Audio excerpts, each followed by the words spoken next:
You are connected as the host.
What's up, everybody? Welcome.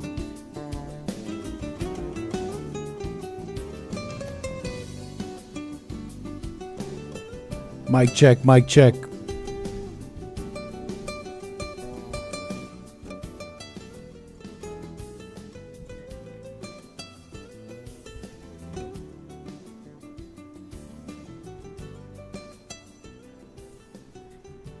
All right, folks. Testing 1, 2, 3. How you doing, everybody?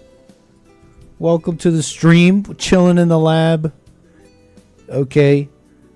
Saving it for Punchy. You know what I'm saying? Saving it for Punchy TV? No.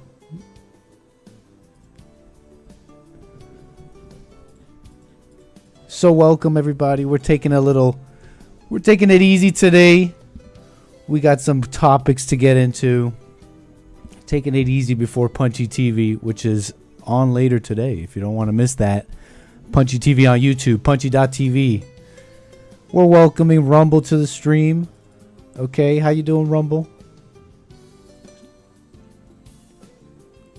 Rumble might be having some issues. They'll join us shortly. Don't worry about them. Rumble will join us shortly. Punchy.tv/anchor, baby.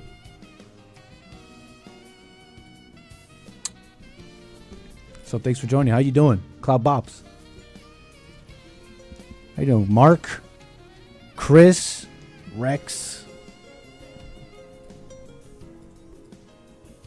We're just welcoming our folks. How you doing, Ivana? What's up, cuz?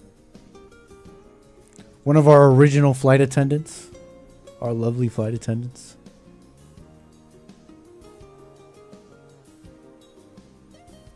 First class. We got to bring back the Ballers Lounge. Been working on some 3D Ballers Lounge. And they got that banging TV guide channel music. You know it. I'm a sucker for incredibly well composed, super tight, cheesy, elevator music-esque smooth jazz. Like the people who could put, these are the unsung heroes of the musical world. Like, these are the geniuses, the absolute geniuses. And what do they want to do with their time? Yeah, they're session musicians. They'll go on other albums.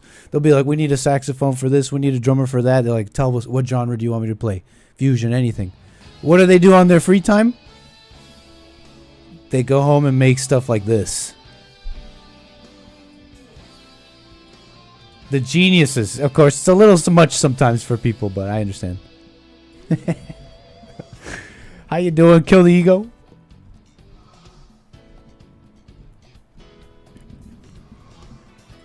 We got calls open, 844-900-2229. Lines are open if you got something to say. I'm also in the one at a time voice channel. If you see me in Discord, if you're part of our Discord.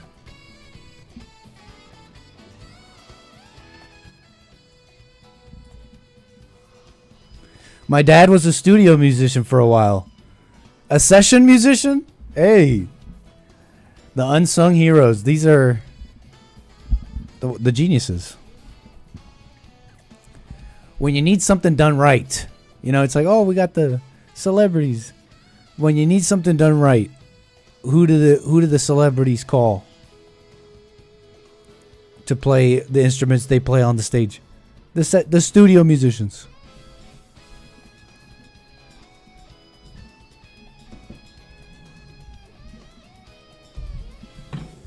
Are we flying over India? Hey, look, it's just endless flight. Albert kicking it off here, man. Thank you so much for that. You can fan that like button with your thumb. Don't be rude. Show some decorum in these times of chaos. It's like you don't even care anymore. You gave up.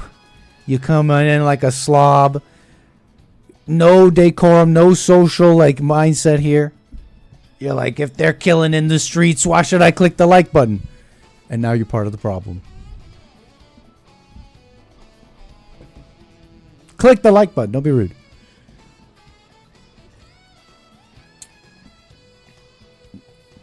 So anyways, welcome everybody. Just getting situated here. We got a couple random topics to get into. Chilling out here before Punchy TV later with the boys. We've got the fellas on later. Is this really the AI revolution? Is it really here? I'm just a little shocked. The AI revolution is finally here.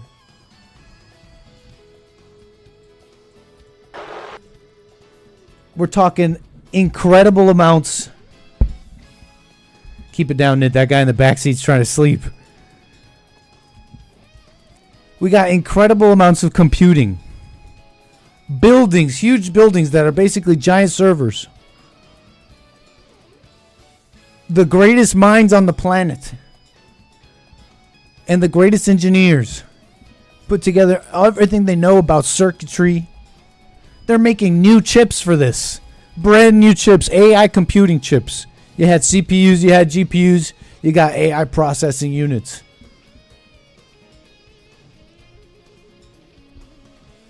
Building incredible mountains of knowledge. Read through at the speed only a computer can. And then they unleashed it on the world. And what are the people doing? Let me see. What are the people doing? Let's check on the people. What are they doing with all this? Let's see here. You want to know the truth? I ain't got no dreams no more. I am the dream. Oh, did he just say that? The crowd is turning on him. This is unbelievable. You want to know the truth? I ain't got no dreams no more. I am the dream. Oh, Well, hold up. What's going on here? MLK just turned heel. MLK, the wrestler, turning heel, like, you know, like a villain in wrestling. Hold on. Is there more of this? What's wrong with people?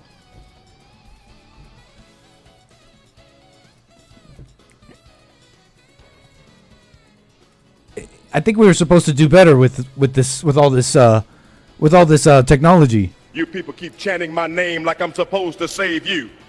I didn't come to this arena to give hope. I came to take everything you hold dear. For years you celebrated my dream. You people keep chanting. What the? I didn't come here tonight to dream with any of you. I came here to remind the whole world that I am wide awake, and I'm tired of being polite about it.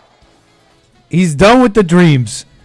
You know what'd be funnier though, if the MLK heel came back and was like mad at black people. That'd be funnier. AI people out there using all this power, all this intelligence. If I may make a suggestion, can you make the MLK wrestler heel? Can you make him like mad at black people? Wouldn't that be funny? Like he comes back, he's like, I ain't got no dream no more.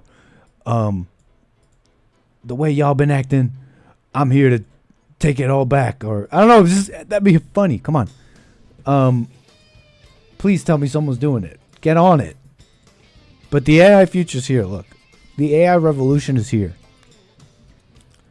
And in the hands of the public. And in the hands of the public. I mean, they've unleashed human potential as far as I'm concerned. I think what's happening is they're unleashing human potential. Okay, Greta Thunberg. I can't show you guys this. That's not Greta Thunberg's body. What? Okay. I promise they're unleashing all human potential. I promise you. I can't show you what I just saw. It wasn't naked, but it's just wrong. Okay?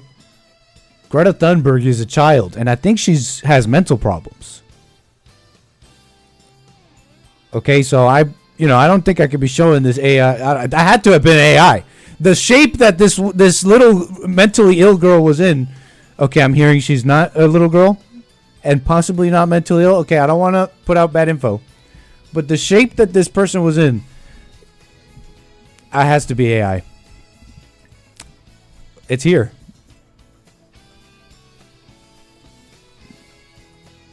I don't know what to tell you. He saw that Greta Thunberg photo. Prove it. No. She's a 25-year-old child. That's nonsense, Nit. Greta. She's just Swedish, Walking Roscoe. Don't be rude. Is that the pic with the boobs? Y'all know a lot. Okay, what a mess.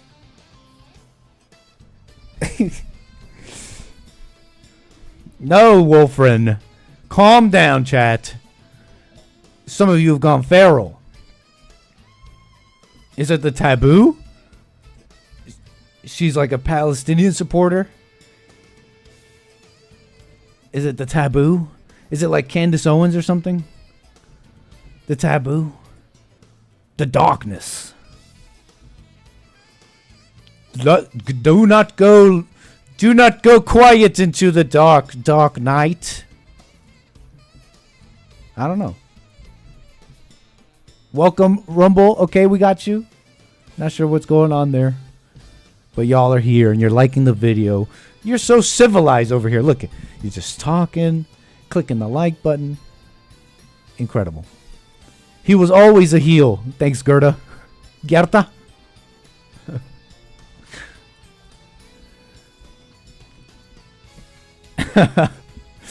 Allegedly. Okay.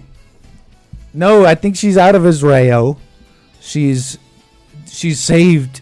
She was like, I've been abducted by Israel. She's like slowly going in his boat saying, hey, we're coming to, basically challenge sovereignty in every way. Basically, this wouldn't be allowed at any time.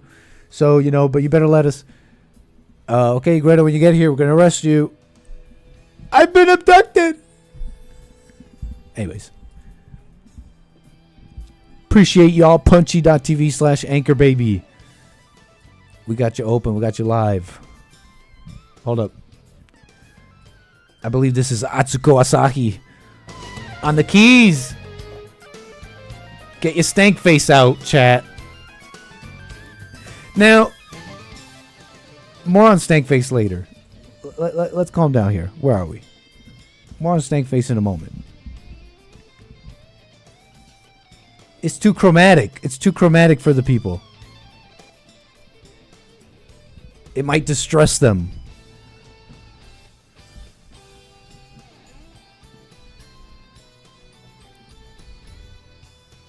Is this Soul Plane? It smells like cocoa butter and Newports. What cabin are you in? What part of the plane are you in, man? Hey, welcome. Okay, folks. Where were we? Messing around with some memeage. Coming back to the memes. I guess I don't want to move on too fast. Where were we? Oh, no. We were just doing MLK. The AI revolution. And the Kirkinator out there, okay? They got all sorts of generations. But there's something else that's far more concerning to the internet right now. Oh, okay, I guess two things. Two things you guys are into right now. Hassan Piker dog gate. And we'll get to calls. Thank you. 844-900-2229. Hassan Piker dog gate. I'm calling it that. That leftist comment or whatever on the internet. Hassan Piker. Something going on with his dog. He's getting a lot of attention over that. And Candace. Okay. I know you guys are into this one. So it'll be a bit of maybe for the public. But you guys know me. I just don't trust the girl. I don't trust her.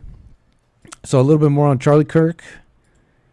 And they're saying, you know, they got these conspiracies. And I just think people are far too quick to like you're just not scrutinizing enough. And I'll show you.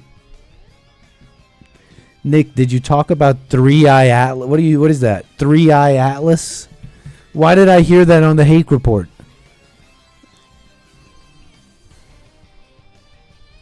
I didn't. What was that about? 3-Eye Atlas? Oops. It's a comet.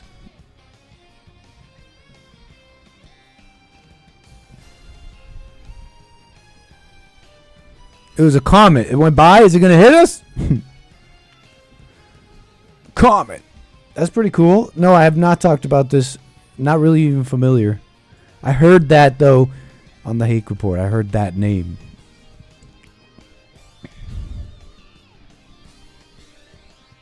Yeah. But we'll be back to that. We'll be back to a number of things. Where were we? Oh, yes. Here are the two things on people's minds. I got some other things for you, too. Hassan Piker. Okay.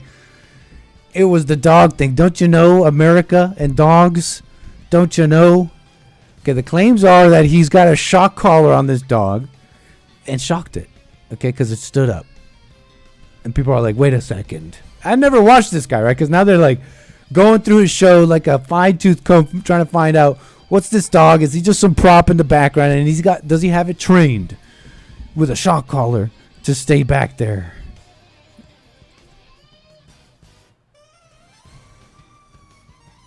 I hate this fucking country so much. He's in the middle of a rant, I guess.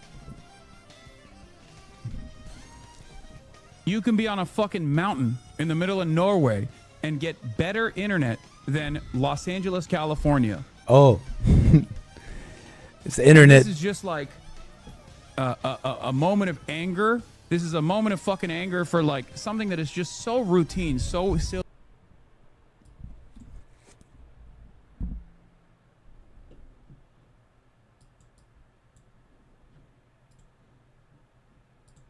Yo. What the?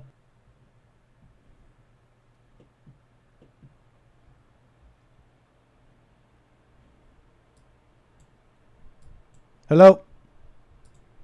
Am I back?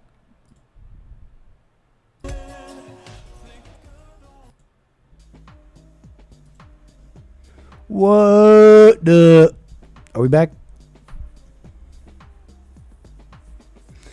He was just talking about internet issues in Los Angeles.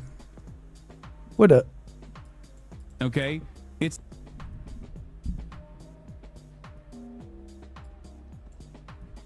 Matrix is collapsing. Much more consequential violence. Okay? It's the same reason as to why America... Where were we? I mean, geez, I got a little thrown off there. Like something that is just so routine, so silly, such a first world problem, but it is emblematic of all of America's much more consequential violence. Okay? What is he talking about? Reason as to why America, Kaya, please just fucking go, just stop. So this is the big controversial. What are you doing? You're being such a baby. It's just you're making her stressed. She just literally is so incredibly spoiled from my mom. Uh-oh. I mean, this guy, I think he's gone. really for me, it's just the funny thing about America really being into dogs. And this guy, I think I've seen clips of him going around saying, "Gut conservatives in the street, let their blood run red." And this is what this guy said. Clips of him. And I don't have like a thing. I just don't even. I've seen him around, and it doesn't seem like very well thought out and like smart arguments. It's just like it's really, really shallow. So I've never really watched that much. But so that's been all fine. But the dog, not the dog. So that's for me. That's really what's really more funny. It's kind of a more silly little bit of news here with stuff going on. But is it a shock collar? Are people going nuts? What's really going on here? I mean, what did the dog do here? You can be on a fucking... He's mad about the internet connection. Okay. Such a first world problem. But it is emblematic of all of America's much more consequential violence. Okay? It's the same reason as to why America... Kaya, please just fucking go... Just stop. Go back. Just stop. The dog got up.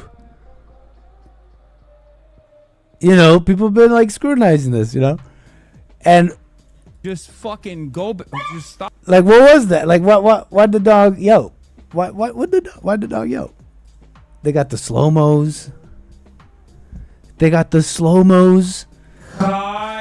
His defenders are saying, look, she just got her little claw stuck in whatever she's stepping on. Please. Just fucking go. Just stop. I'll let you be the judge. I don't know. Did that look like that? I mean, go. Just stop. They're saying there was a hand movement though. His hand kind of moves towards something. But it's the same reason as to why America... Kaya, please just fucking go. Just stop. It coincides with the hand movement, Hassan. What'd you put your hand on, huh? I'm not like teaming up with these I'm teaming up with the crowd. Hey, careful with the crowd. But Nick, this was so obvious. It's like the doggo, right? The doggo. You got to be with the dog, right? Going. We'll get to that. We'll get to that. I mean, apparently this guy, he has he's trained this dog. He's used the command place on it before, and they got this compilation, right? They got the compilation on him. They're like, we got the footage, we got the compilation. Look how he treats the dog. Place. Don't be naughty. Place. Just because you saw mom come back in, don't mean down. Sorry, Kaya is like crawling towards the door. Stop! Oh my god! So annoying. Here, okay, come. That's crazy. She's like pawing at the gate. No. Kaya, place. Kaya, place. Good girl. Good. That's kind of cool. Like, they're trained to do that. Look, animals like commands. They like being trained. It's good. But the dog should be allowed to walk anywhere they want. I don't know. Look, I don't know. But is this really the compilation? Him mistreating this animal? Like, is this really it? Okay. They got the slow-mos too, though, on the other side. Uh-oh. What's this? Is this a blinking light? Positive association. I'm trying to move a little faster. I didn't know I had this many links. Okay, this is not that deep. Okay. Whatever. Look, they're saying, look, blinking lights. What is that? That's a shock collar or something. You see the blinking light? So all this does is breed resentment. Okay, moving on. Against Israel, and also, depending on how... Go back, dog. In this Animal. Animal. So anyways, the public outcry. This is what cancels him?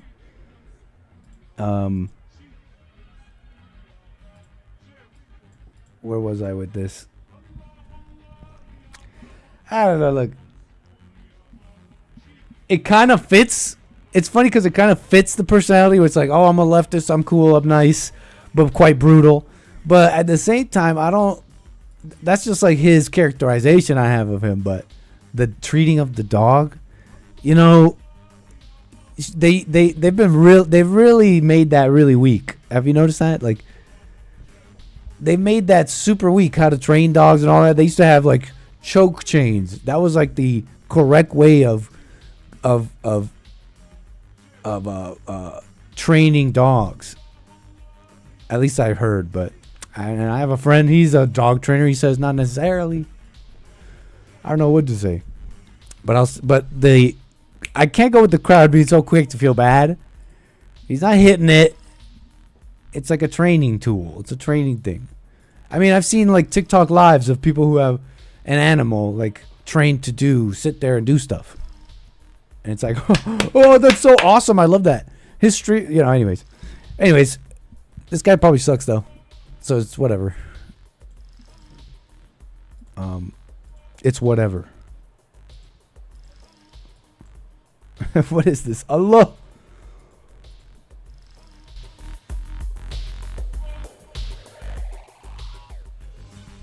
But where was I? Look, that was one conspiracy.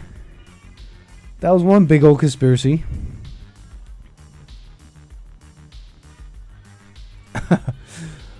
My master's very important. He tells a lot of people what's right and wrong. I admire him. I'd love to be closer to him. Maybe if I've been good, he can give me a pet. Bzat! I guess I'll stay here till he needs me.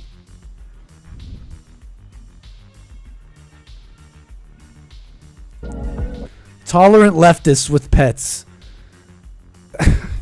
Zap, thunder from God just on this poor dog. Racist fascists with pets. What's going on, man? How you doing? Are you vibing? Are you vibing, mister? Okay. All right, well, that was fun, right? He's checking out my setup. Was that good? The dog gate. We had like a Cocker Spaniel like that. Dog gate.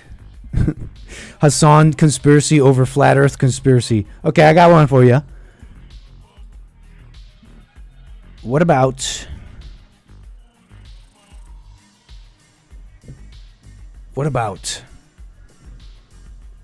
you thought MLK's done having a dream?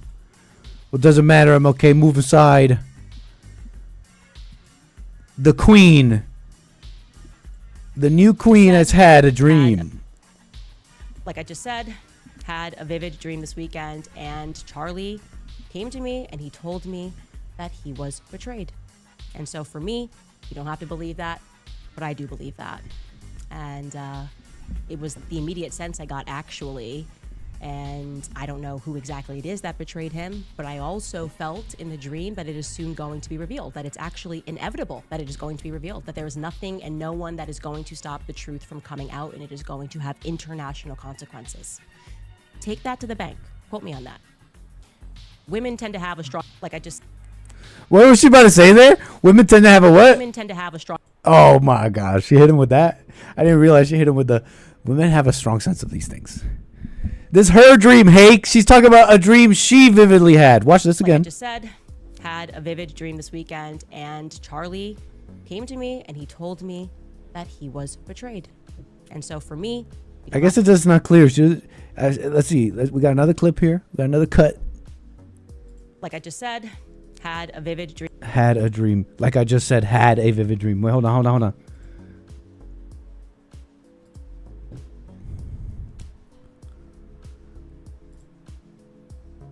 Had a vivid... Oh, come on, guys. You guys got to clip this a little better for journalism. Well, let's watch it again. Maybe she says it. Like I just said, had a vivid dream this weekend. Everyone's reporting that she did, so I'll just say that at least. That's what she was saying. She was talking about a dream she had. Like I just said, had a vivid dream this weekend, and Charlie came to me and he told me that he was betrayed. Oh, there you go. She's saying, told me.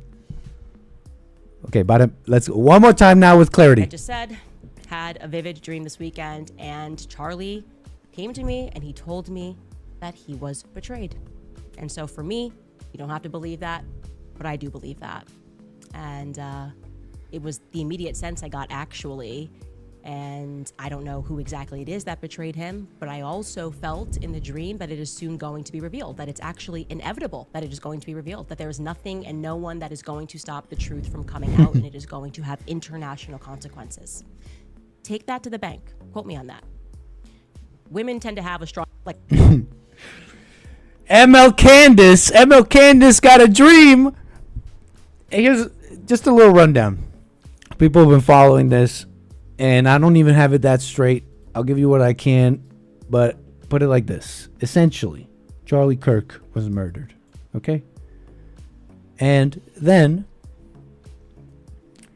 maybe some stuff in between, blah, blah, blah, we get to soon in the wake of that, Candace Owens, and someone else, an individual named Max Blumenthal, I believe. Let me just pull that up. Yeah. Max Blumenthal made some claim, and they had this report on it was on some publication. Let's see if I can pull up my packet from that day.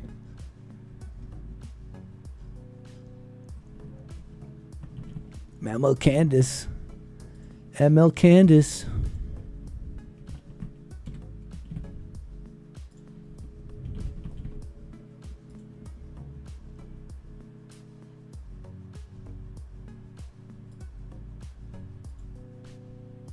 Candace, come on. Tell me the truth.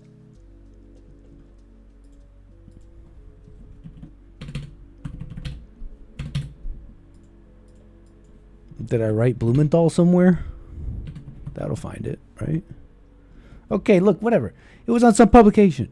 And they put out these claims that Charlie Kirk, in a meeting with influencers and investors, and she leaves out details. It was a meeting that he set up, like was totally fine with. And at this meeting that he was, and this is a meeting that happened like a month before he was killed, that he was heavily and just like aggressively questioned about him and the way she characterized it. It was like a meeting, like a really aggressive meeting, where he stops him in like the middle of a hallway or something, to like basically tell him, hey, get in line with Israel. You're questioning Israel. And she made these claims about having these texts and having all this stuff, and then this letter between Netanyahu and Charlie, and she was like, if release that letter, Netanyahu, or else I will. It was all these threats. And then when they did release the letter, she was like, it wasn't exactly like that. But if you listen to what she says, she always leaves a little bit of room to lie, in my opinion. And it's like the whole thing's a lie if you're following. But but I'm saying, when it comes to the claims she makes, she leaves a little bit of room. Like, for example, we're led to believe, hey, maybe this happens. I don't know. Maybe this happens, right? There's a lot of Christians who kind of been listening to her, Tucker a bit. And they're like, yeah, these guys are getting real spiritual. They've called me. I'll leave that. It's another story.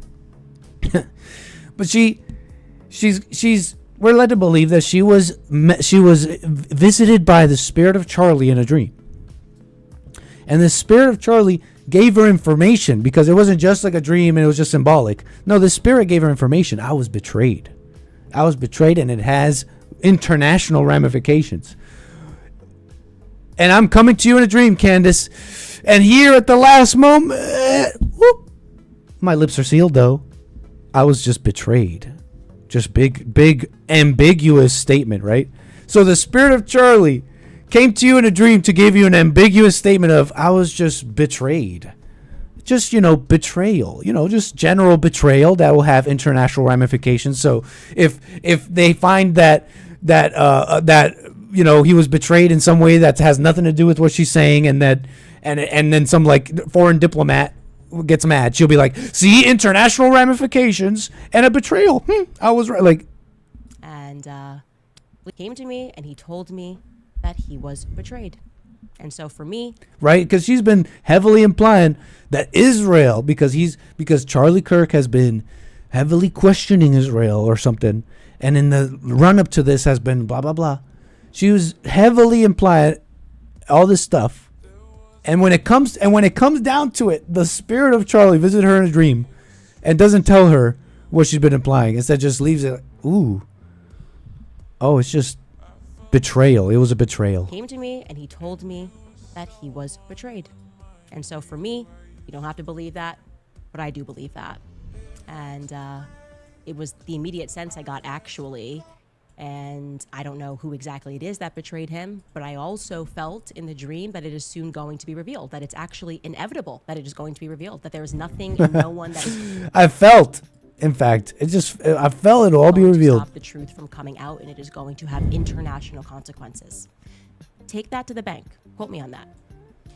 Women tend to have a strong, So anyways, Candy, come on, guys. Do I have to lay it out for y'all? Some of y'all like really into this. Come on. Have a little space. Have a little space with the things you see. And so look, because there's two things going on too. Like,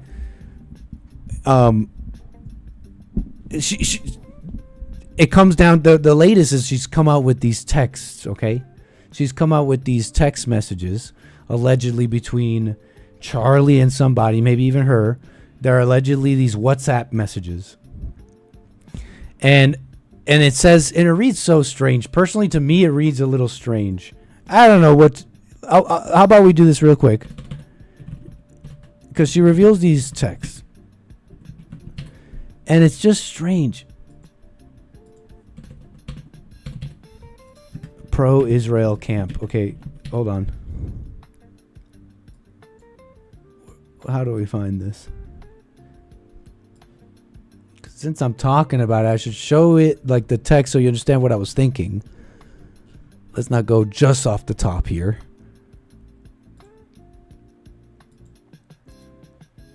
Let me see here.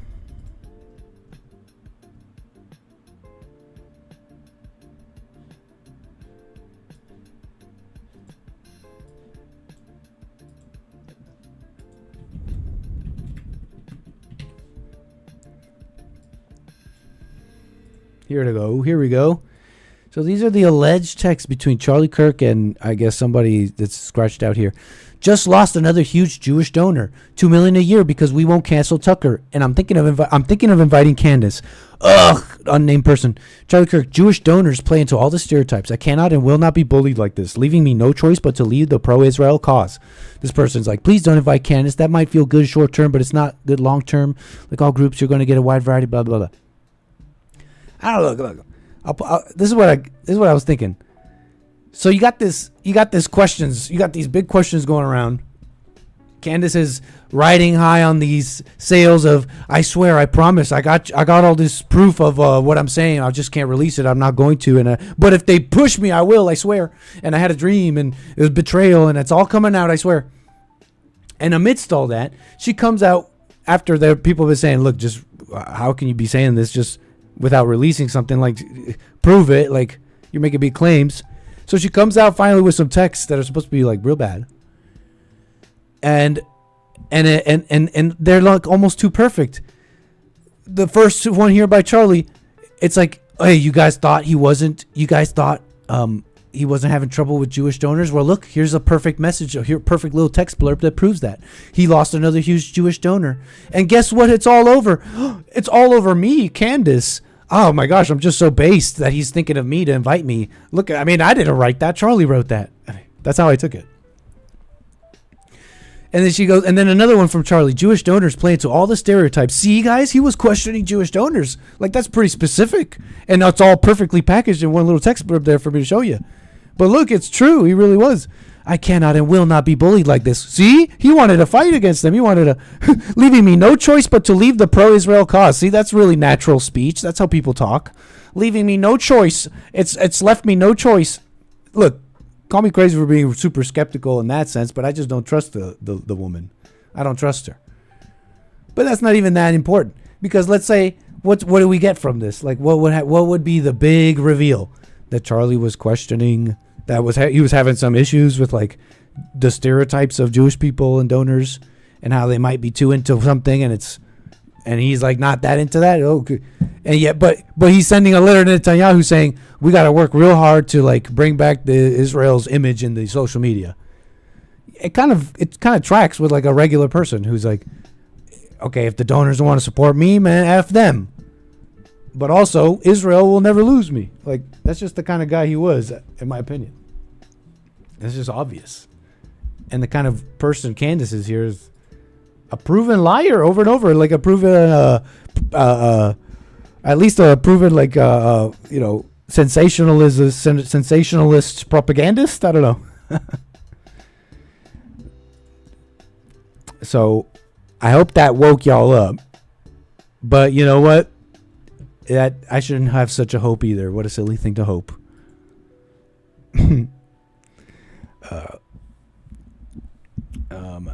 Yeah. So, anyways.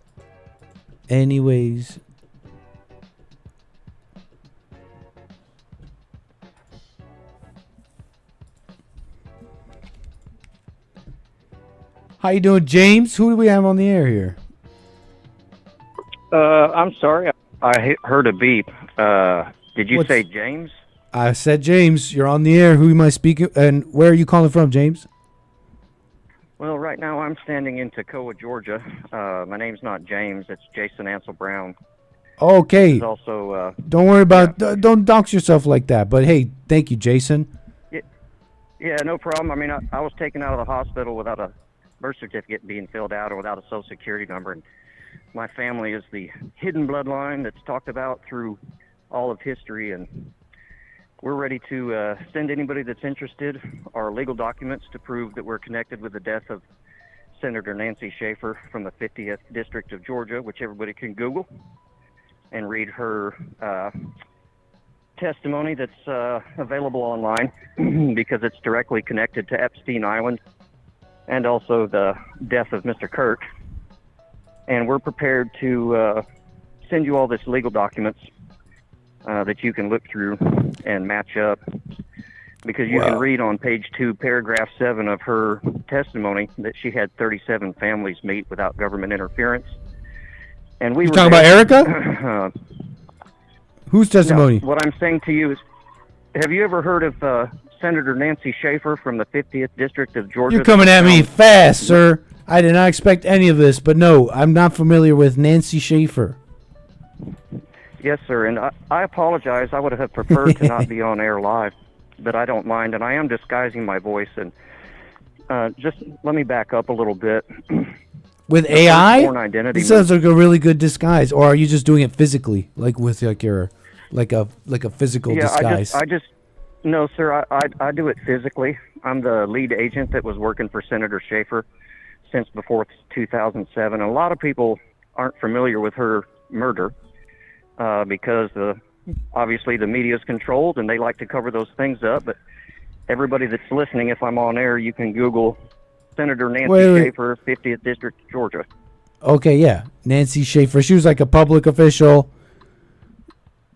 Yes, sir. The first thing that you should be able to find from 2007 is her congressional testimony. And obviously you don't have to dig through any YouTube conspiracies or anything like that. That's just a matter of public record from the 50th District of Georgia.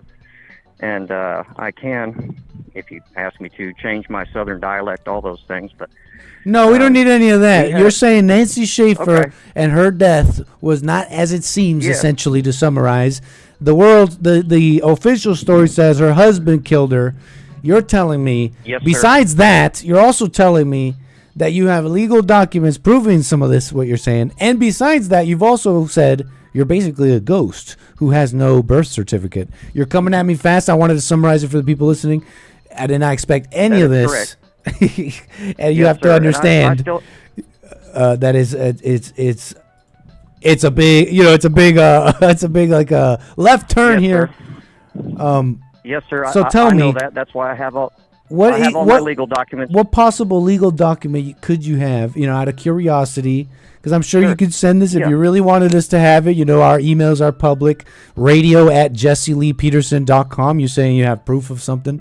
Now, I don't want you to speak. I don't want you to put out any information or put out or name drop any like shows or any other people, just send me that stuff and I can check it out myself. But what can I say? I'd like to ask you, what possible legal document could you have that would prove such a thing that you're saying as such a big claim? Yes, sir.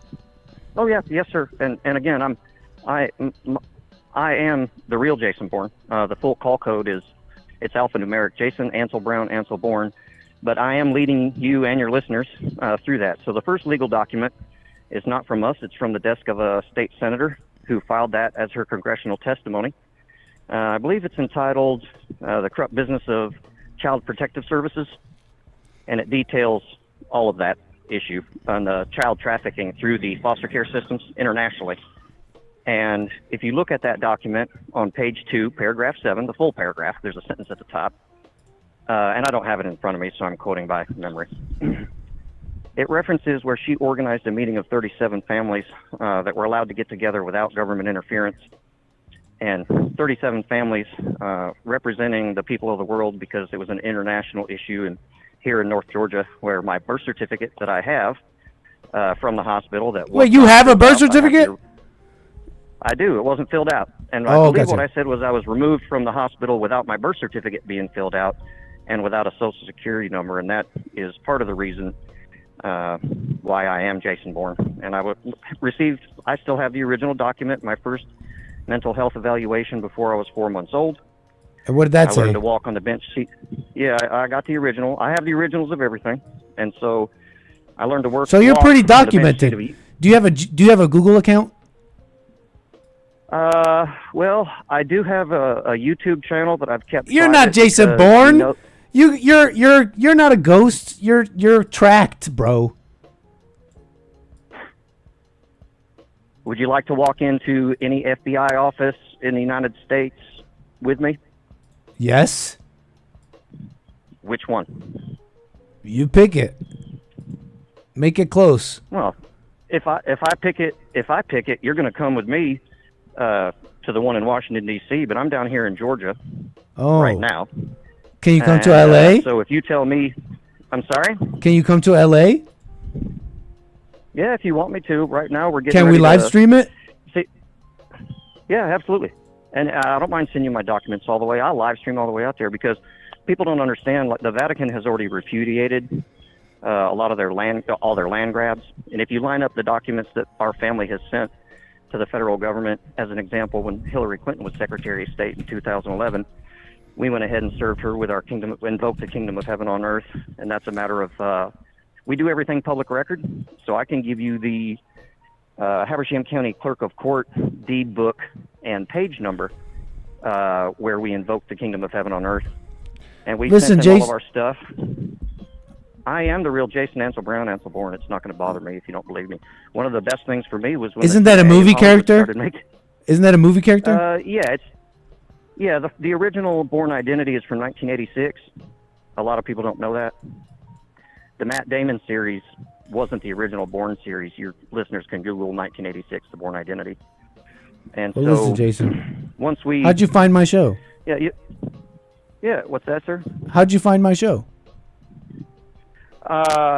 What we're doing right now, as the Holy Family, is we're not pre-planning things right now because we know that on March 31st of next year, the man character, Lord Jesus Christ that everybody's looking for, turns 30 years old, which means that's the fulfillment of the prophecy of he's 30 but not yet 50.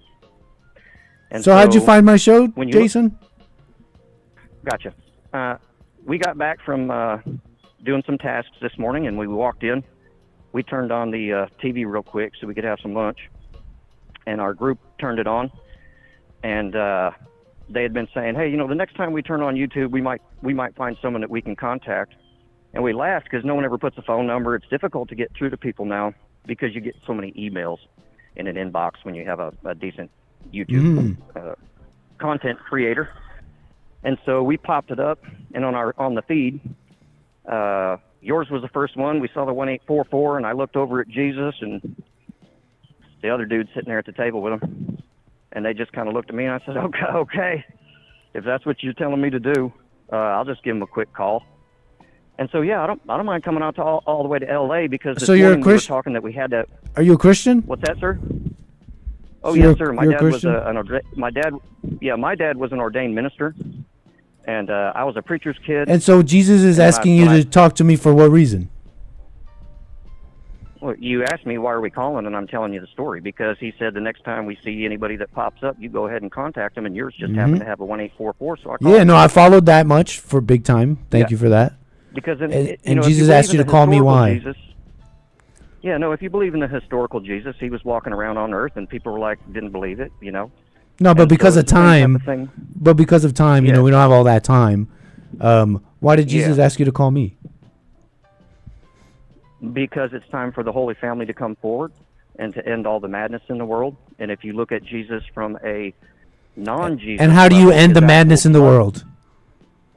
I'm about to tell you, but you are kind of interrupting me every time you ask I'm me. it's a only question, because I of start to time. Answer. No, because you're talking about Yeah, a bunch of and so- other things too. So I'm just like I'm Yeah, focusing so- your energy, man. You know, you got a lot of energy, so I'm Oh, focusing okay, it. yeah. I'm focusing the beam. I'm Yeah. focusing the laser. So listen, Hey, how hey, do you hey, end the bro- madness hey, in the world? Hey, brother, you're right on track because that's one of my. I have many different aliases and code names, and if you look at Fort Belknap Indian Reservation, How do you end the that's madness in the there. world, Jason? Because of time. Then I gotta let you go. Oh, okay. Well, thanks a lot, brother. We don't mind. We're going to Hopi Land, so if you want us to come to L.A., go ahead. My cell phone number is 706. No, don't say that. Oops, I panicked. I dropped him. You know, I thought it was like a troll, but you know, then we were then we were in for the ride. Bruh, stop interrupting the flow, Nit. Bruh, if only I didn't interrupt the flow. The mysteries of the universe that could have been revealed. More like Jason boring. Hey, that's the audience, okay? I'm here for them. He never answered how to end the madness in the world, and then when I try to focus the beam, he was like, "Okay, well, you know, we could talk later." I don't know if I've offended him, but I'm just saying, focus the beam, man. F you, Nick. F you, man. I was gonna call that number. No, I saved y'all. Okay, that's not. Just leave him alone. What's this about Hopi? What did he say about Hopi? Nick ruined America's future just now.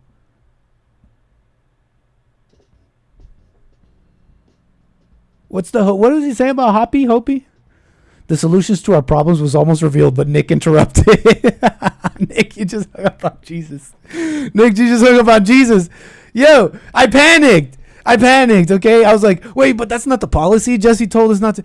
And then I panicked and I hung up on Jesus, okay? I could have done something else. I could have done anything else. But I was like, drop. Damn. You ruined it. Hopi Reservation in New Mexico. But what the heck was he talking about? Why was he bringing up Hopi? Nick, I will never forgive you for this. We were so close to the truth. I wasn't thinking we could have gotten Jesus' phone number. I wasn't thinking.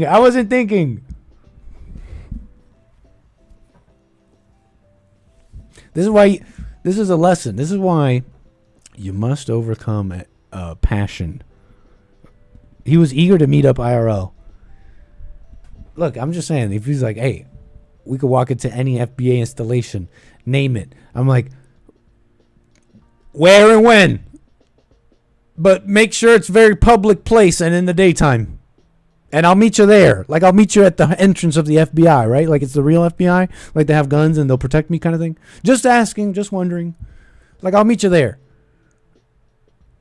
But that was my thinking. I mean, he's like, we'll walk into any FBI place. Hey, where and when, bro? That sounds... I mean, when someone says that to you, I mean, there's a number of responses you could have. You could say, no, I don't care to find out. Or you say, where and when?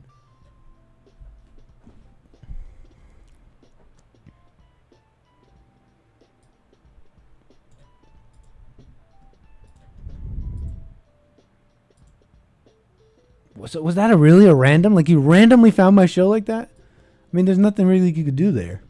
At first, I was like, rando, somebody needs help. There's really nothing else to do. You know what I was thinking about? May I say this? Miss Sharon look, I saw this on the JLP show earlier today, and it disturbed me, and I'm now paying for that because those that are disturbed are traumatized. That which they are looking at has caused an emotional response, which left a lasting memory that is now affecting your behavior and thoughts, becoming part of you. What are you messing with? Do you realize the spiritual battle you're in? Calm down. So I saw this on the JLP show earlier.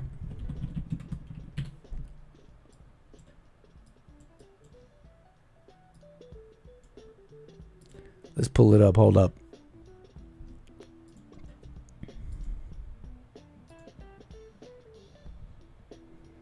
That's not how you do that.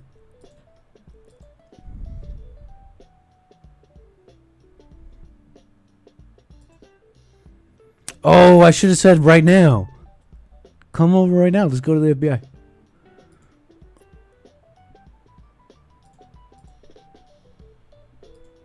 All right, let's pull up the JLP show because there was a story from it earlier. And it involved a man who goes by the name of Miss Sharon, I think. Miss Sharon. Sharon. Excuse me.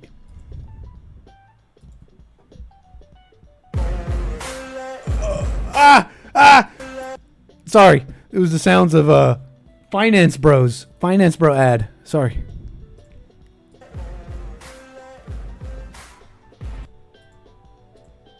All right, come on. What is this website? WCNC Charlotte. Cool it with the getting blasted here. Come on, show me the news.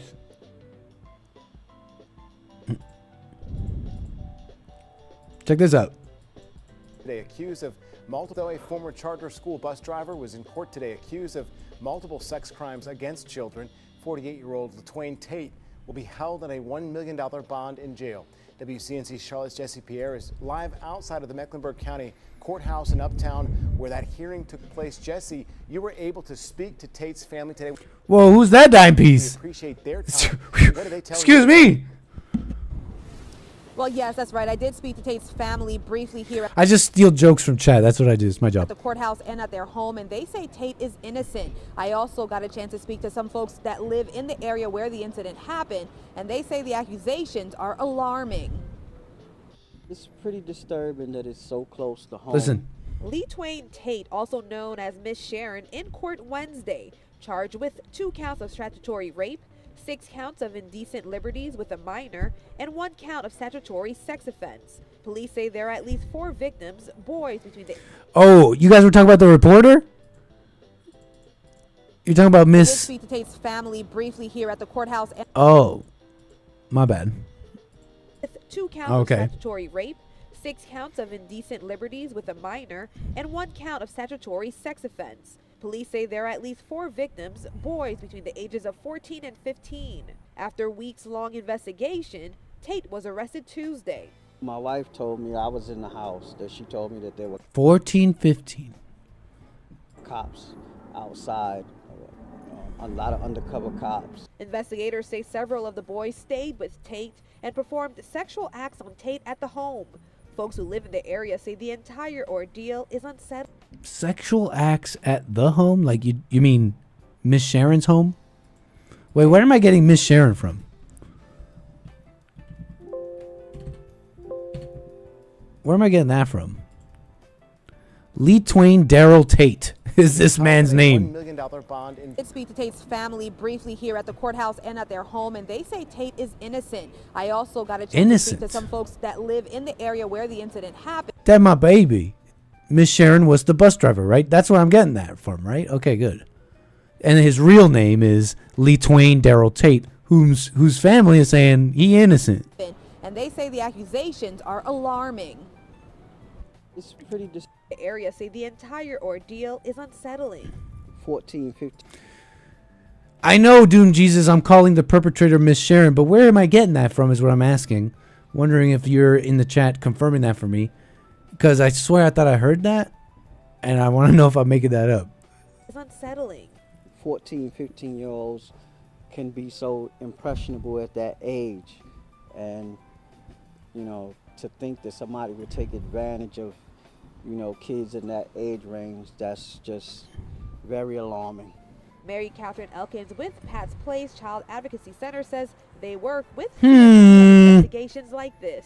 We Thank you, dude provide Jesus. a forensic interview, which is a developmentally appropriate conversation with children to get information from them that's admissible in court. Elkins says it is important for parents to have regular conversations with their kids about. You gotta have conversations with your kids.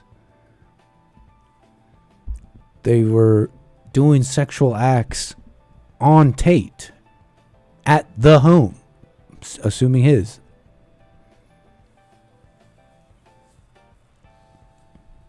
What? Safety and appropriate relationships with adults. Appropriate relationship classes? What's going on here? Even with teenagers, they need to be aware that there are boundaries and that they can say no. Now, police believe there may be more victims out there and asking anyone with information to come forward. Tate's next court hearing is scheduled for October 16. I don't know, folks. I think it's terrible. I mean, it's just nasty, right? It's terrible. It's nasty. Courthouse This person's around children. It shouldn't be, obviously. But something struck me when I saw this on the JLP show. It was in particular this individual talking about how impressionable 14 and 15-year-olds are. Can be so impressionable. Higher ordeal is unsettling. 14, 15-year-olds can be so impressionable at that age. And I thought to myself when I heard that, I'm like, is it really that? Is that really what's the cause here? It's just impressionable. Just being impressionable. Which is here the implication or whatever. Maybe not the implication, but what's stated here is like, what can you gather from that statement? You're saying that the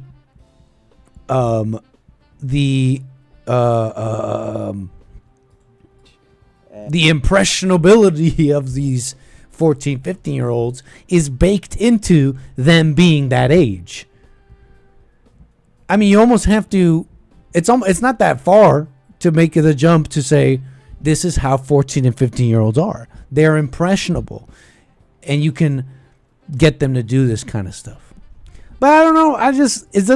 Does that sound weird to you, Chad? Because I heard that. I'm like, is that really the whole story? It's just impressionable. Take any 14, 15-year-old of any generation, of any age, and they'd be just as impressionable. I don't know. Maybe it's not that deep.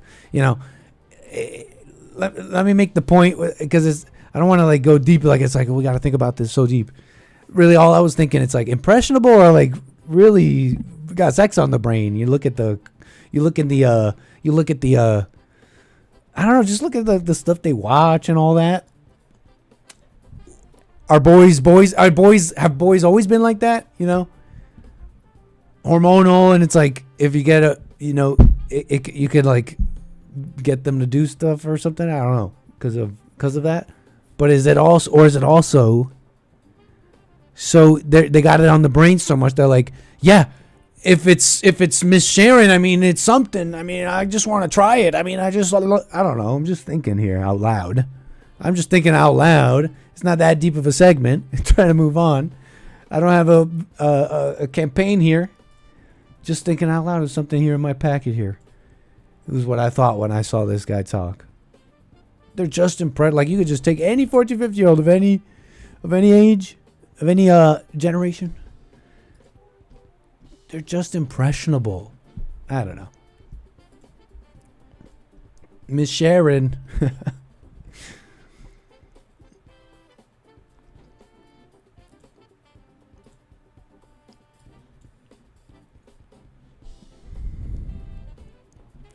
You guys been seeing this guy though?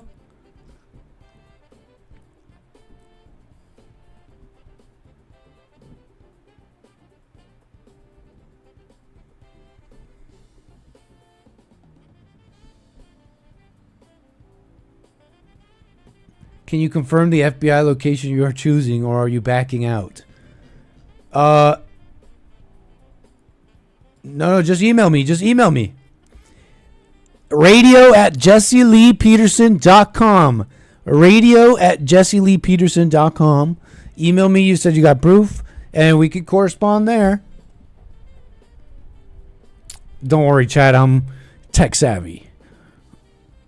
We're not opening weird things. No viruses on my computer.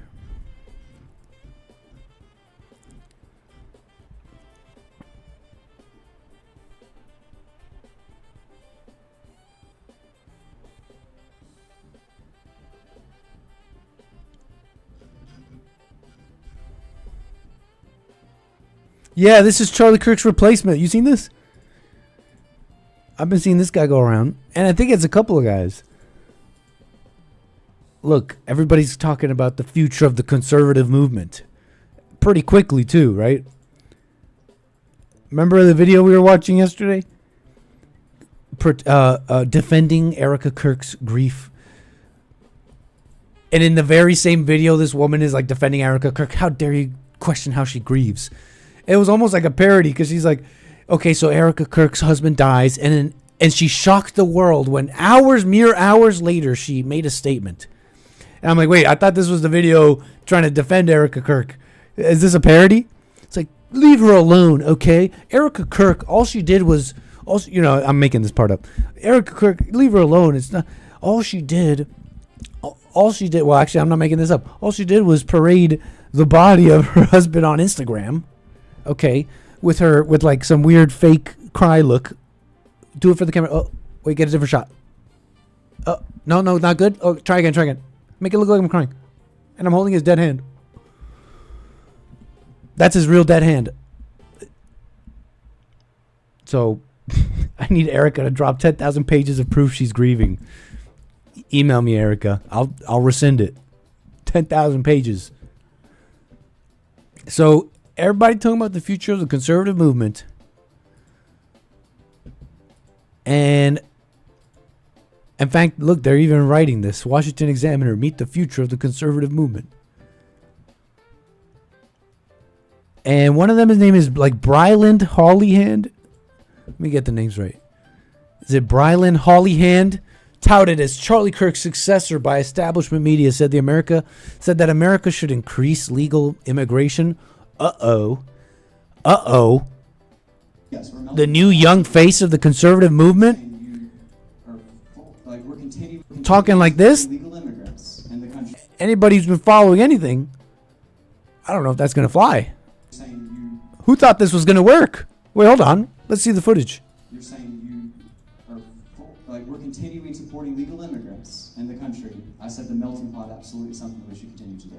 So we should keep increasing the amount of legal immigrants. Legal immigrants, yes, we're a melting pot. I absolutely support that. We're a melting pot.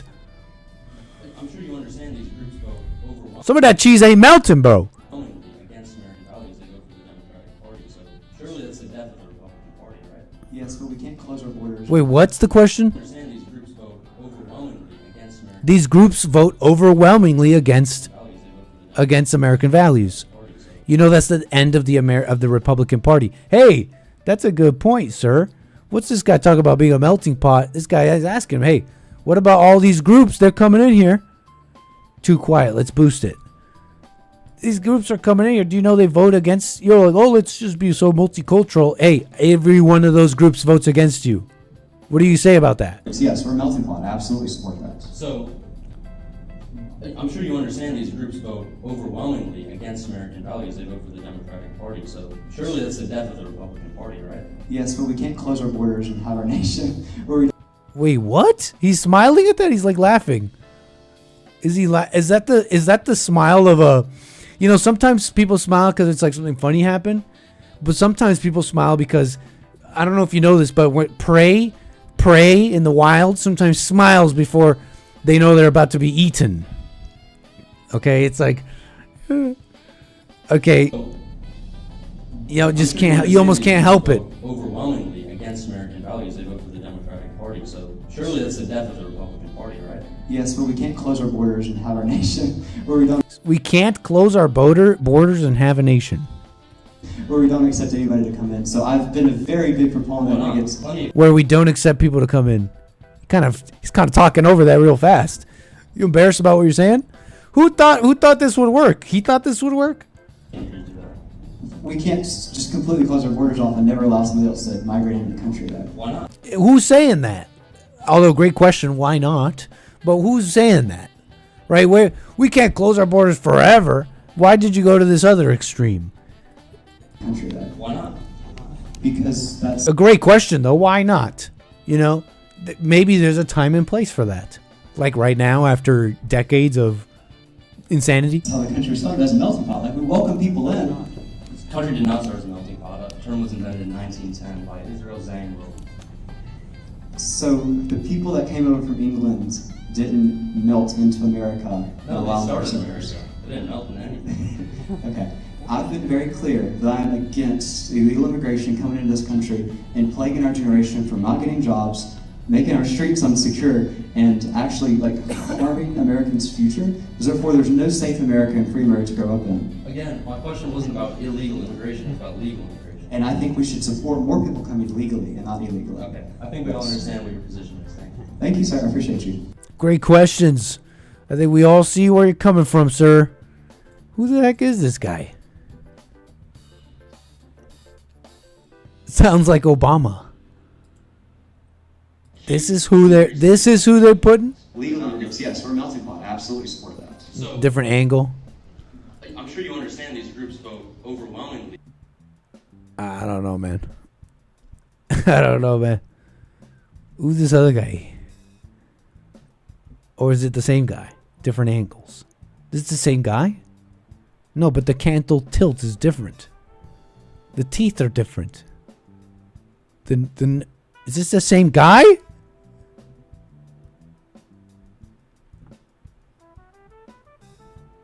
This is your boy? This is your man's? Wait, for real, is this the same guy or not? The different hairlines, but here it's like combed differently, so. These are different people. These are different people. Come on. Not all white people look alike. Literally all the races look alike. Like white people look alike, Chinese people look alike. And then you get strange, right? Then you can get real strange with it in the modern world. It's just this I remember hearing about the generic beige person of the future that will come about years ago. And I swear that that's all I see lately. The like youth, in the youth, it's like mulatto, is that a bad term? Green eyes and like just curly hair. Like what's that girl's name? Tom Holland's wife. Zendaya. I'm gonna find you. I'm gonna be with a little Apocalypto Zendaya. But what I'm doing in my personal life has nothing to do with what I'm just talking about. Okay, the beige person of the future. I feel like I'm seeing it more and more. This individual, however, is this? What does this look? Does this look like white as heck? White as heck, fellas. These two right here. That's a horrible term. Mulatto, shout out. I swear that's like a Spanish quilt term, though. Right? If I find mulatto on this quilt, I'm not going to stop saying it. And you're going to be silly for being offended. Hold on, let's check the race quilt. Hold on, refer to the race quilt. Let's see here. Español con India, mestizo. Mestizo con española, a castizo. Castizo con española, español. Rewhitification. The theory of rewhitification. Español con mora, mulatto. Okay. Okay. Yeah. There it is. Refer to the race quilt. You're gonna call me? You're gonna call me offensive? You're gonna call me? You're gonna call me someone ignorant and uneducated? You're gonna call me that? Refer to the race quilt.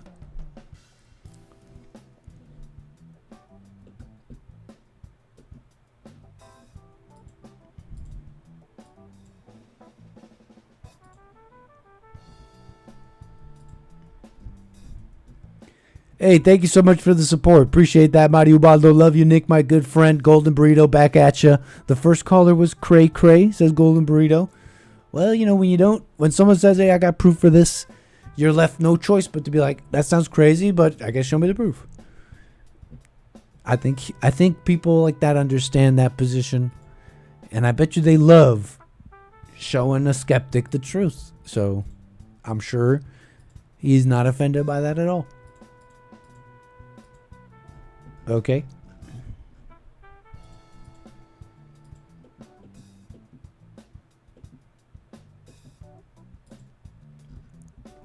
Appreciate all the support, everybody. Rumble.com/American Anchor Baby. Thanks for that. I got some coffees here. Let me see here. Let me not move too fast.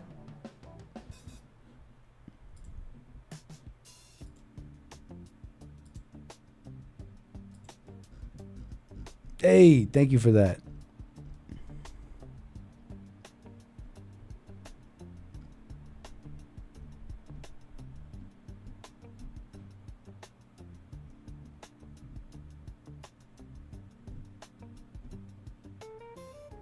They both look Mexican to me, Nit. They have no answers for the most basic, simple questions. Why not?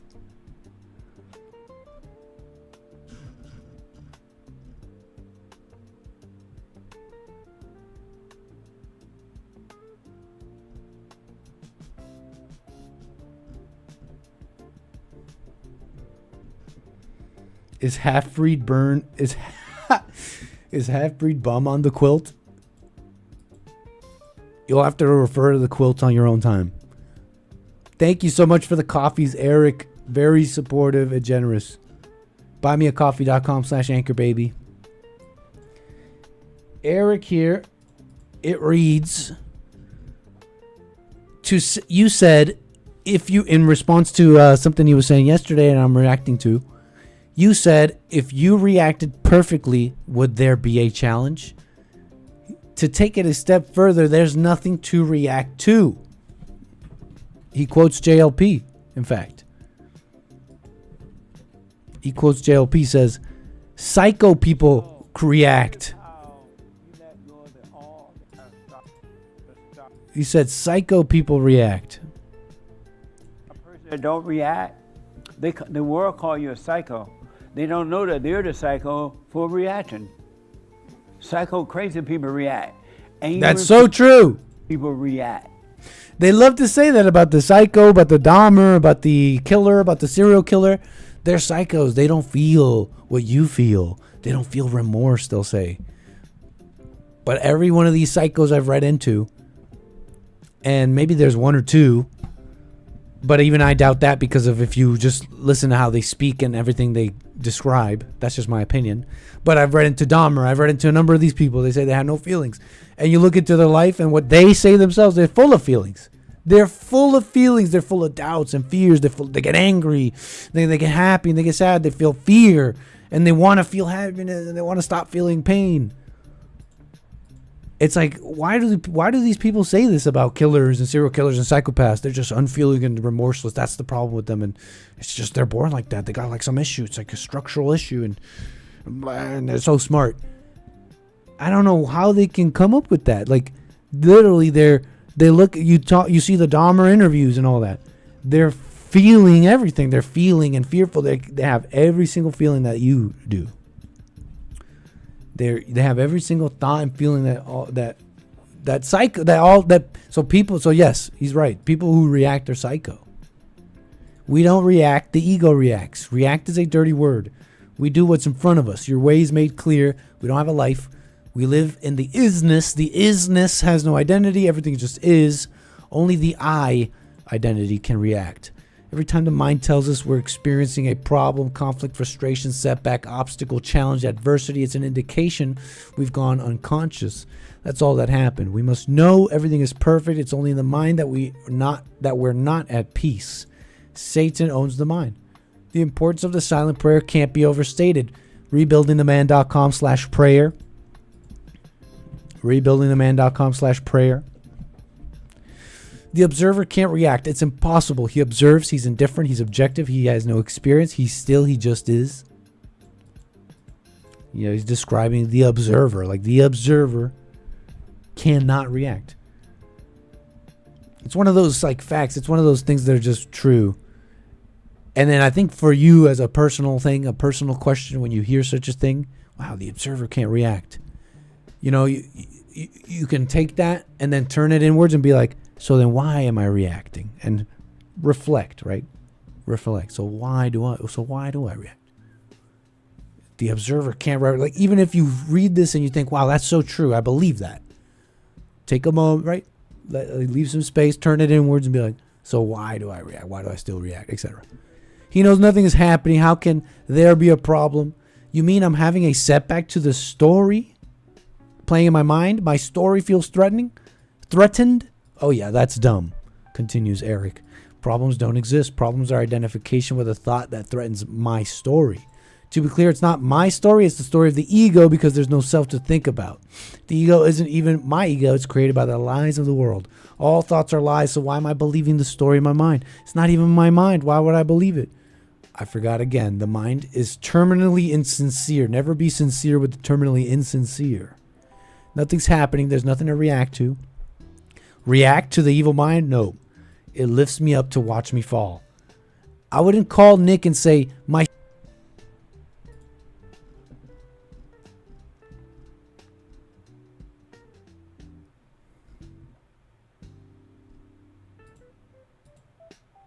What up? Sorry about that. I've been meaning to get like my own connection in here where it's maybe more solid. But where was I? Look, thank you so much, Eric. What's a problem? What problem? Replace the word problem with story and you'll realize you never had a problem. This is a monumental point. This is everything. He's really trying to make this point for y'all. The clear realization that problems don't exist is the door to perfect peace. This is the door you walk in and the door you walk out. Don't forget, I can see the solution to any problem because I know problems don't exist. When people explain a problem, I listen to the story they're telling themselves while watching from stillness. I know all that exists is stillness, but they think their story is what's happening. Yeah. People really, we do this. Everybody does this. But you think your problem is what you're describing. But to people listening, it's the same problem. And they may not even know, but it's like the same problem. Everyone has the same issue. Some lie they believed. They're thinking they're good when they're being evil, right? Because they think, oh, what I'm motivated by is good. And the things I want are good. And it turns out all the things you're motivated by and the things you want are actually evil. And because you didn't question that, you're like, I got problems and I need to talk about my problems. They all go away when you kind of think like that. Nothing is ever happening. Get it? As soon as I feel that I'm not at perfect peace, I know I've gone unconscious. Why? Believing thoughts. Everyone has perfect peace. Believing you don't is a thought.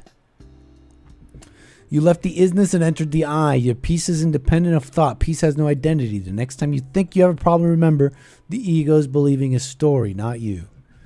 I hope that helps somebody, Eric. Appreciate that, man. And thanks for describing that. Keep it pithy for us, for the live show. We appreciate the pithiness. We read them out, of course, as you're supportive. But I'm just letting you know. Keep it pithy for the show. Do your best to do so. Appreciate it. Appreciate that. Very nice. I hope that helps somebody. Hey, what's up, Lord Spike Protein, with the generosity in the super chat. Shout out to you. Thank you for that. Very big.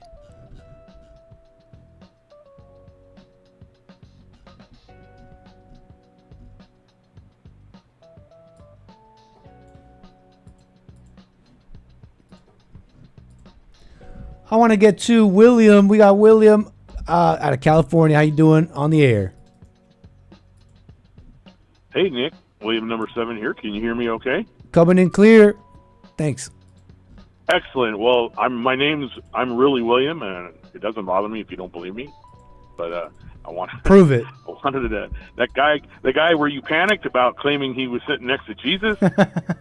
it reminded me of that Netflix miniseries I watched about the Vatican, and that there was a bunch of Jesuses, and that other Jesus was kind of like he, I don't know. Did you ever watch that? No. That the Vatican, the Vatican, the last pope was like really fat, like he was a sloth or something, or a glutton. He was a glutton. Okay. And he would eat and throw up and all that. It was crazy. So anyway, he said two things that does not go along with Scripture, is that of the day and hour when I return, nobody will know. And then also that if they say he's over here or over there somewhere, that don't believe him, that when the Son of Man returns, it'll be like lightning. Everybody will see it from the east to the west in the sky. So, That is such an interesting thing to bring up. I almost forgot about that. What's that? I almost forgot about that. Thank you for that. Oh, yeah, but you know what? It'd still be interesting if he shows up. I'd have all four of you guys go so you guys can cover each other. And, yeah. Televise it. Televise. I mean, if he's willing to come out, I mean, who knows? Go to. Because the only thing I say about that is that story when Jesus said that no man knows. Well, but that was 2,000 years ago. What if now God's revealed? What if He's decided that it's time? So that's the only thing I say is that when JLP says we study the Bible so much that you get all wrapped up, but we got to also remember it was wrote 2,000 years ago, and here we are 2,000 to 3,000 years. And so you're saying like just by accident, like even if people have been claiming this and they're wrapped up in it, at some point, people saying what's in the Bible will be right. Is that kind of what you're saying? Like at some point, no. The fact that only my Father knows. Well, if God the Father is the only one that knows, and now He decided 3,000 years later to tell everybody, well, that's His prerogative. If God really sits on the throne and is in charge, like, you know what I mean? Like, just when you raise a kid, you don't tell a 8-year-old certain things about like the birds and the bees. You might want to say that till he's 18, 19, and you don't want him to go astray. It's kind of like that. Like, there's a time to do everything. And just because the time wasn't back then, it might be so now. Because even in the Book of Revelation, I believe, Book of Revelation claims when the seven thunders sounded, he said, do not write it down. That's for the end times. So we get so wrapped up saying, no, you can't do that. And then God's like, I'm trying to tell you guys it's time, but you wouldn't listen. You just were listening to pastors who think they know and they don't. Yeah, I'm following what you're saying. I think. I mean, essentially, you're saying. Yeah. You're essentially saying, if people go around claiming that Jesus is here, or the end times are here, usually they're wrong. Years ago. We came and asked Jesus. But essentially, what you're saying. Tell me if I've got you summarized correct. You're essentially saying that. Sure. In general, when people are claiming these things, I mean, it even says it in the Bible. You won't know the time and all that. So in general, these people are probably wrong. But it does say it in the Bible. So eventually, someone's gonna be. But what I'm saying, like, it's got to happen, even if the world is crazy. Like, it's still gonna happen because it's written. Yeah, that's what I'm saying. I'm like. And I use the analogy of a child as you're raising a child that you brought into the world through, hopefully the right way. Well, you don't put stuff on children that they're not ready to receive, and it's not the time. But if Jesus is really going to return to the earth, and what was weird is He gave a date. He said March 31st of next year. He did. The Easter season, Passover. He gave a date, which is fascinating. And I didn't even know nothing about this past 23rd. Supposedly Jesus was returning then, or the rapture was supposed to happen. But this which was weird because please go ahead. I remember noticing all the gas stations were empty on the road. I noticed usually I have to wait in line, and there were no lines and no gas stations along my route. And I thought that was weird. And a couple of days later, I think one of your shows said that the 23rd, supposedly the rapture happened. And that happened. That was another claim that happened recently. What's that? So you heard about that too? They were saying 23rd. They were saying that was supposed to be the rapture. Yeah. Either yours or Hakes or JLPs or maybe all three of you might have talked about it. Which comes at the end of a string of false claims over the many years, right? Are you familiar with all that? Yes, you are correct. Yes, but then that's also money in the waters. It is also a tactic. So if Satan wants to trick everybody. I mean, another thing would be is you could just it's called muddying the waters. And so you get people, it's kind of like the boy crying wolf, but the opposite, because they said they would scoff. Oh, you've been saying this is going to happen, it's going to happen. And then when it really comes time, nobody would believe it because of all the deception from the beginning. I understand what you're saying. Let me ask you this. In your estimation, in your opinion, is there some sign, or is there some, is God trying to talk to us, and is there some sign to you that time is now, in your estimation? Well, I'd have to, like I said, the only thing I have is the scriptures, and if the book of Revelation is to be... Right, everybody has the scriptures. Everybody calls in and says, end times are coming, end times are coming. Yeah. You're saying, but I've been reading it quite a bit during COVID. Right. You're saying, I've been reading it a lot. You're saying this and that claim, it can be false, but it is written, and so it could be true one day. And so to you, William, in today, as you know, with today's date, up to today, in your estimation, are you seeing that time is now? And if so, what are those signs? No. I guess, I don't know. I'm not sure if I'm agreeing how you're saying it, but what I can say, and forgive me, because I'm trying to be exact with my words. Thank you. No problem at all.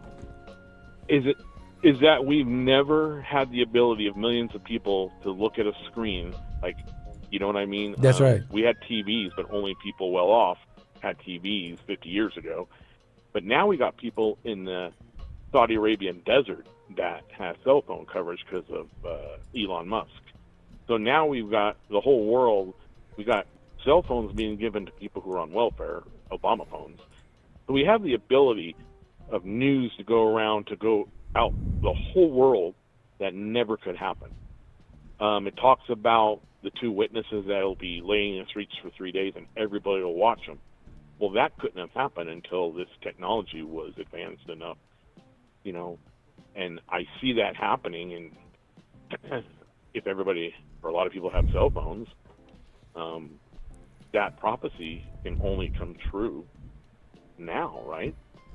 That every eye will see the two witnesses laying in the streets for 3 days and they'll raise up. Has that happened? No, we've only had the technology. No, I'm following you saying that every year we'll see, but you also said another prophecy, right? You said the three something in the street. What did you just say? So one of the things in the book of Revelation talks about the two witnesses, and that all the churches argue who it is. Is it Enoch and Moses coming back? Is it the ones that Jesus talked to on the Mount of Transfiguration? In the book of Revelation, it speaks about two witnesses that will come telling people not to take the mark of the beast, which, people say that's everything's in place for it to happen. I see. And those two witnesses will have the power to open their mouth and just ruin their day, but eventually it says God will give Satan and the Antichrist the power to kill them, and when they get killed, they will lay in the streets. Nobody will bury them, because you're supposed to honor.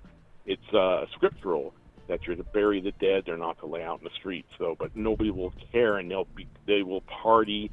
They'll be giving gifts to one another because these two witnesses were killed in front of everybody, and they will lay in the streets for 3 days or maybe 3.5, and then they will rise from the dead, and everybody will see. That is in the book of Revelation. And they said every eye will see this, and the fact that every eye can see, to me, I can't think of anything else besides. You're saying the setup's here, all the dominoes are in place. Someone's just got to push them.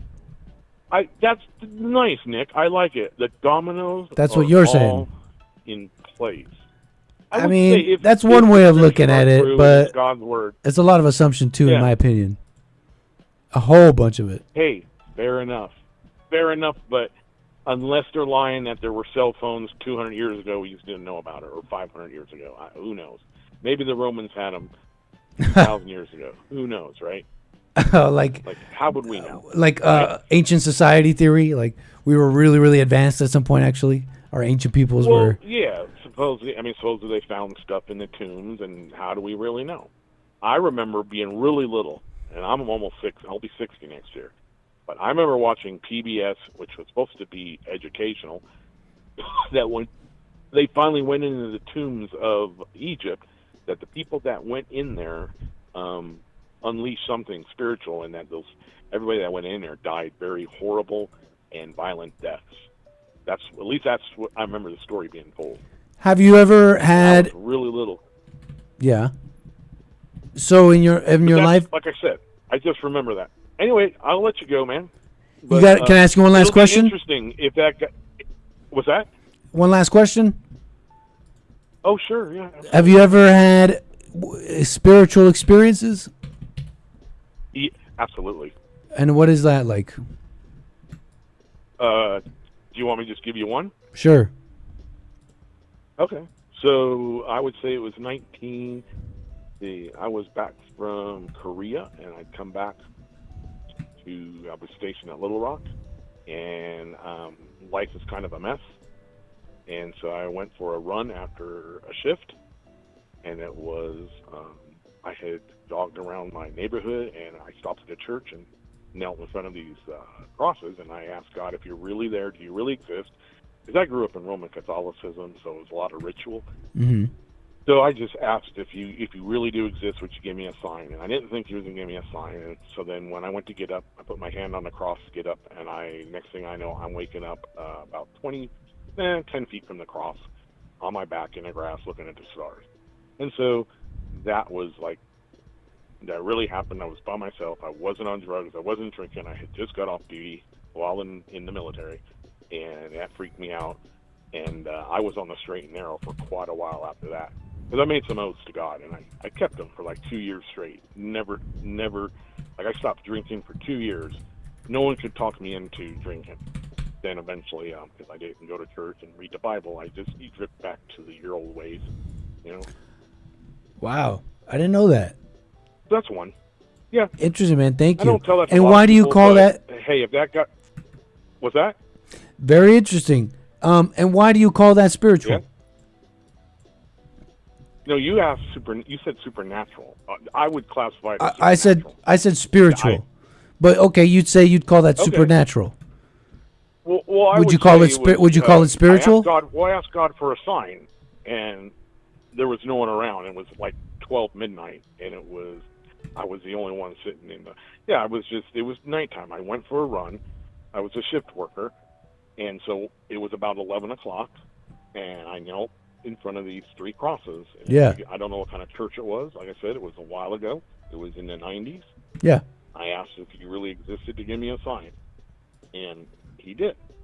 I went to get up. I didn't think there was going to be a sign, and as soon as I put my hand on the cross to get up, I was just using it to help myself get up from my kneeling, and that's when I got thrown back about 10 feet. I understand. Interesting story, man. I didn't know that. Willie, man, thank you. Yeah, well, how would you? We're not friends. We just kind of talk here and there. Yeah, I that's true. hardly tell my other friends that, I thought I may have heard you barely say tell something. that story to people that I go to church with. I thought I may have heard you I thought you may have called me once on something somewhat similar and supernatural, but definitely not this. So thank you. No, I've got a few of them. So that's why I do believe there's a God. I do fear him, and I like what you guys say. I think you're really close, and you guys have been an integral part of the puzzle of just overcoming. Right on, Even in man. the book of Revelation, it was weird. I was reading that scripture in front of our church, and it said that just like when Jesus said, just like I overcame, he wants us to overcome. So he Deep. was our example, and what he did, we can do, and we're being told we can't. That's so true. Yeah, that resonates deeply All with right, me man. when I Yep, heard I gotta- Jesse say that. So I rock with that too, man. I got to get back on the road, but shout out to all your listeners and Vaughn and JLP, and look forward to listening to Punchy. Big time, man. Thank you. Call us again. Call me again. Take care. All right. Bye. 844-900-2229. We got Texas on the air. What's up, man? How's your day today? Hey, what's up, man? All is well. No complaints. Oh, it's John, by the way, from Houston. I know. I was You calling. sound like him. All right. Welcome, man. Yes. I was calling because I wanted to share like interesting tidbits about the presidents of the United States, that from George to, for starters, Nice. George, he allowed people to refer to him as Your Excellency, because they wouldn't, that way he wouldn't have to shake hands with people. Really? Yeah, pick a president and I'll tell you what I know. That's cool. So you're talking about George Washington, right? Who'd you say? Right. And he said, why did that preclude him from shaking hands, being called Excellency? Because he would be seen as like a royalty. Oh, that's cool. So you don't have to shake hands like that. It wasn't until like just a few guys later that they started being the president. Started calling him the president. But pick a Gotcha. president, and I might have some interesting tidbits. I just watched a 6-hour podcast. On the presidents? Yeah. What's your with fave? Shane Gillis and Louis C.K. What's your fave? I have to say my favorite, Teddy Roosevelt. And why is that? Okay, Teddy Roosevelt. First off, you know that the teddy bear was named after Teddy Roosevelt. I did not know that. So these guys, he would go out hunting, and he would hunt like, bears with like a gun. He would just go out there and do it, just him and the bear. He was like tough like that. And there's these hunters that thought he was like a gentlemanly hunter. So they were like, let him off into the mountains, and they led him to this like small, like kind of like a small bear chained up to the neck, and they were just like, hey, shoot that guy. Uh-huh. And then Teddy was like devastated, and then the journalist that was there wrote about how he was devastated. He didn't shoot it, he let it go, and then he coined the phrase teddy bear. Oh, a big old teddy bear. I always heard he was really tough.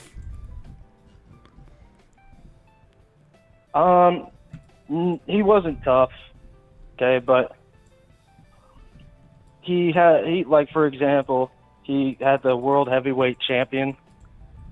I'll give you 2 examples why he wasn't tough. Sure. I mean, he was a cowboy, that's for sure. I mean, that he is tough, but he had this heavyweight champion come to the White House because he thought he was the president, and so he should fight the heavyweight champion. Oh. Right? Okay.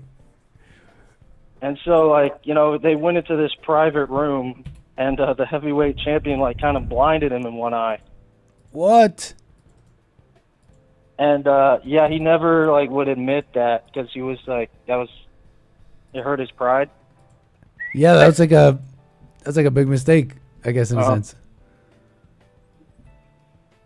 But, actually, told you I would give you 2, but how about I give you 1, and then I give you another one that shows, how tough he really is. Sure. So he was born deformed, right? The doctors were like, dude, he is not going to live past, whatever age. So his dad was like, look, you're going to have to make your body.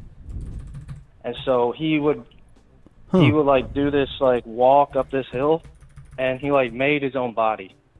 And so... Like training. Here's another interesting He would tidbit. he trained himself that way. You're saying? Yes, sir. So Interesting, the police in New York were really not doing anything. They would sleep outside. They were kind of bums. Oh yeah. So they called in Teddy Roosevelt to fix it, before he became president. So they called him up there to fix it. So what he did, he changed the law to where if you sort of like a prohibition of alcohol. Mm-hmm. And everyone hated him because of that. But the police officers had to do had to do their jobs. So it made the police officers good at their jobs. I see. And so they hated him. They sent him off, and he would just go up to Montana and just live like in the wilderness on his own. He's actually pretty tough. He's actually pretty tough. That's cool, man. I've heard Teddy before, and I know a lot of people like him. That's cool info. I didn't know before. I welcome this info on Teddy Roosevelt. Well, there's also another thing that God was involved in the founding fathers, in the Revolutionary War, and the founding of the country. Explain what you mean. Yeah, this is all stuff. Except this part. This part I was watching a movie about history in theaters. Is it called like? Anyways, it's very recent. It's like the American Miracle movie. There would be cases where George Washington would just be riding through like bullet fire, unharmed. Men would write about that, and this one Indian chief like surrendered because he was like, "You can't be killed, this guy. You can't kill him." Is that your dog? You can't kill this guy. Sorry? Is that your dog? No, that's nothing. Oh, okay. And then, so one more tidbit. Go ahead. Jefferson had like 12... Thomas Jefferson, he was pretty awesome. He had 12 bullets in his body when he died. Just sitting in his body, like, because he liked to duel. Oh, for real? This was 12 bullets over like multiple duels? Yes, they just lodged in his body, and they were just sitting in his body. He died. Like, he didn't die because of the bullets. Right. But he had those in Congress or something. But I'm following. He, that's what they were just in his body from previous duels. Right, and he had a fierce opponent. I think it was James Madison, or maybe Alexander Hamilton. I don't know. James Madison, fierce opponent in Congress. But they were both like touched by God at their time of their death because they died at the exact same time. And it was very mysterious, but that's in the American Miracle movie. And You might be talking about Hamilton. I got 6 whole like hours of tidbits and information from this like Shane Gillis podcast with Louis C.K. It was so based. Yeah. And I Nice, thought man. it was Well, a don't worry recent podcast, but it's kind of an older video, but it was so based. Well, nice. Appreciate the history on that. Call me again sometime. All right, thanks. Thanks, John. We're coming to the end here. Punchy TV's going live in about an hour, a little bit more than an hour. Alrighty. Folks, what can I say?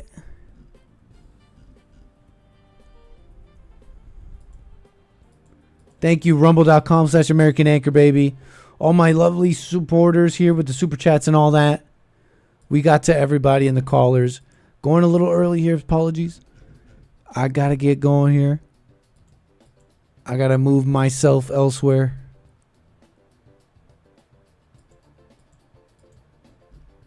Let me see here.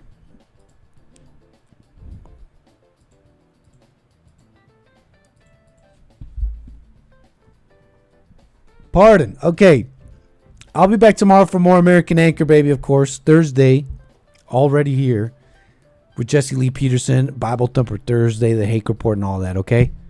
So catch us later on Punchy TV with the fellas. With the boys. Hope you enjoyed yourself today. No problem, Jason. Just email me. Appreciate your call. And everybody else, too. Take care. See you tomorrow. See you on Punchy later. Punchy TV on YouTube, punchy.tv, and all that. All right. Bye.